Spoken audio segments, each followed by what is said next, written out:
reconcile the fact that the Vice President discouraged her supporters from going to the streets with a claim of inciting to sedition? Ano po yung, sorry, On sir. sedition charges, di ba? Yes, sir. How do you reconcile the fact that the Vice President discouraged her supporters from going to the streets with a claim of inciting to sedition? Well, in inciting to sedition, Your Honor, specifically in the case of People versus Nabong, it is not necessary na magkaroon ng actual sedition. The law also penalizes if the seditious words would encourage people to do illegal acts or to overthrow government. In other words, if the speeches would stir up the people to go against the government, if the speeches would disturb the peace of the community, if the speeches would undermine public order and public security, hindi ho necessary na magkaroon ng actual na sedition. That's under Meron law, ho sir. bang nagawa yung Vice Presidente na yung gaya ng sinasabi niyo ngayon?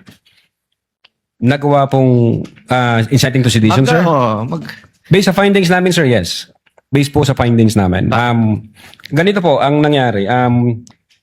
Kinumpare po namin based on the content and context of the utterances made by the Vice President in November 23, 2024, the utterances made by the Vice President in October 18, 2024, then the utterances made by the Vice President in 26 November 2024, and other facts and circumstances. Nung trinay po namin i-compare siya, may nakita ko kami ng mga utterances that would stir up the people against the government. For example, Your Honor, noong October 18, ang sabi ng Vice Presidente, walang number 1 ang Pilipinas na to, hanggang number 2 lang to para sa akin. Wala itong number 1. Kinumpara ko namin noong November 23, ang sabi doon sa November 23, I do not recognize anybody above me. It's a reiteration doon sa kanyang sinabi. That's number 1, Your Honor. Then number 2, may sinabi siya noong October 18 na anong magagawa ko, hindi marunong maging presidente yung nakaupo. Kasalanan ko ba yun? And then, November 23, kinumpara namin yon. Ang sabi niya doon, this country will go to hell because the person na nakaupo is hindi marunong maging presidente and who is a liar. So nakita namin yung pattern saka consistent na utterances.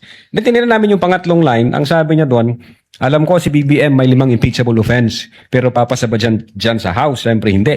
Then pagdating sa November 23, sinabi naman niya doon na the President is lying through his teeth para makuha lang niya yung boto ng mga tao. Tapos minura niya sila, PI ka, BBM, Lisa Marcos, and former Speaker of the House.